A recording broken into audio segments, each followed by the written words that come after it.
Oke, kali ini kita akan membahas sebuah pertanyaan yang makin relevan aja nih di zaman kita. Dengan semua kemajuan AI atau kecerdasan buatan, apa sih sebenarnya yang bikin kita sebagai manusia jadi unik? Yuk, kita langsung aja ke pertanyaan yang mungkin agak bikin nggak nyaman ya.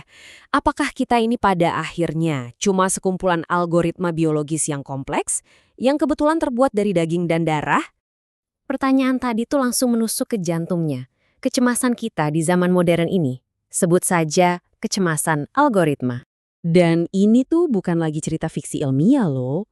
Coba deh bayangin, sekarang ada mesin yang bisa bikinin draft khotbah, nulis puisi yang bisa bikin baper, bahkan pura-pura empati pas kita lagi sedih. Padahal dulu kita pikir semua ini cuma manusia yang bisa melakukannya. Nah, disinilah krisis eksistensialnya muncul. Kalau sebuah algoritma aja udah bisa niru cara kita mikir, ngonong, bahkan berkarya, terus apa dong yang bikin kita ini berharga? Apa yang bikin kita spesial? Oke. Untuk jawab tantangan teknologi yang gede ini, kita perlu mundur sedikit, kembali ke sebuah konsep teologi yang boom, fundamental banget. Yuk, kita bedah bareng-bareng. Apa sih Imago Dei itu? Imago Dei itu artinya gambar dan rupa Allah. Ini adalah doktrin dasar banget dari kitab Kejadian yang bilang kalau manusia, dan catat ya, cuma manusia, diciptakan secara unik buat mencerminkan Sang Pencipta. Kalau dari bahasa Ibraninya, ada kata tselem buat gambar dan demuth untuk rupa. Biasanya nih, konsep ini dipecah jadi beberapa aspek penting.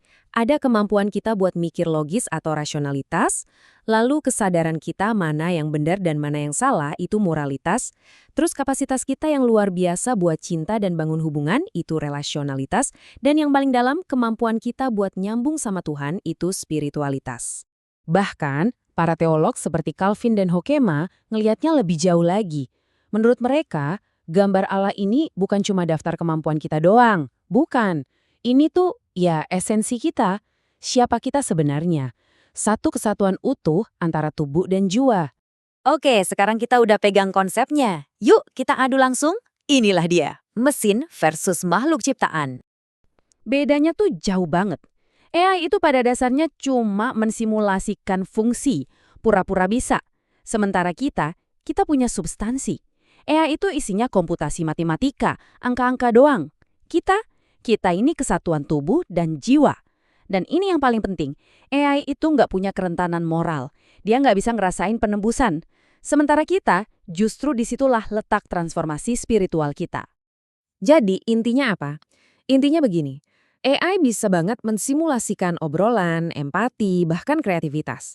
Tapi, dia nggak akan pernah bisa masuk ke dalam hubungan perjanjian yang sesungguhnya sama Tuhan.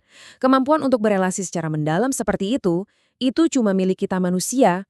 Terus, apa gunanya kita tahu semua ini? Apa dampaknya buat hidup kita sehari-hari? Nah, ini bagian yang paling penting nih. Martabat di luar produktivitas. Gini, bahaya paling gedenya sekarang adalah kita jadi mulai pakai standar mesin buat nilai manusia. Kita jadi berisiko ngukur harga diri kita atau orang lain dari seberapa efisien atau produktifnya mereka. Kalau udah begini, ini bahaya. Ini jalan menuju dehumanisasi.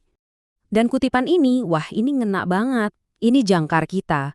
Gini ya, sekalipun besok AI jadi jauh lebih pintar dari kita semua digabungin, nilai Anda, martabat Anda sebagai pembawa gambar Allah, itu nggak akan berkurang sedikit pun.